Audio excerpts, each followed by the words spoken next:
Mobiles, AC రేట్లకి రెక్కలొచ్చినాయి.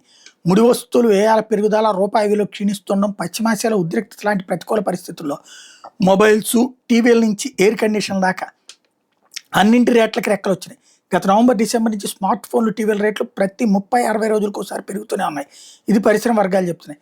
సాధారణంగా ఉత్పత్తి పరిమాణం పెరిగే కొద్దీ ముడి వస్తువుల వ్యయాలు తగ్గి కంపెనీలు చౌకగా ఉత్పత్తులు అందించేందుకు ప్రయత్నిస్తాయి.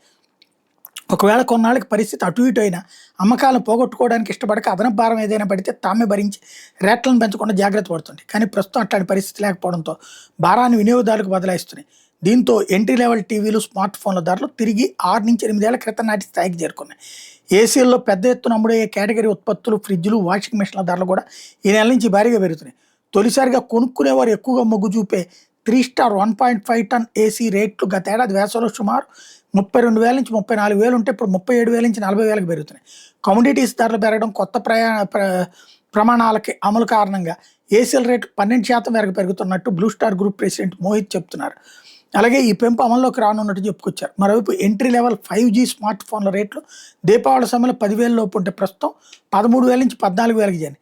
కొన్ని బ్రాండ్స్ అయితే రాబోయే 2-3 నెలల్లో ఈ ఫోన్ల రేటు 20,000కు కూడా చేరొచ్చు అంటూ చెప్తున్నారు. ఈ 32 అంగుళాల స్మార్ట్ టీవీ రేటు గత ఏడాది 6,500 ఉంటే ఇప్పుడు 8,500 ఉందని, మే నాటికి 10,000కి చేరొచ్చనే పరిశ్రమ వర్గాల మాట. వివో, ఒప్పో, శాంసంగ్, షావోమీ లాంటి బ్రాండ్లు కొన్ని స్మార్ట్ ఫోన్ల రేట్లను 10% వరకు పెంచనుంటే సంకేతాలు ఇచ్చినట్టు పరిశ్రమ వర్గాలు చెప్తున్నాయి.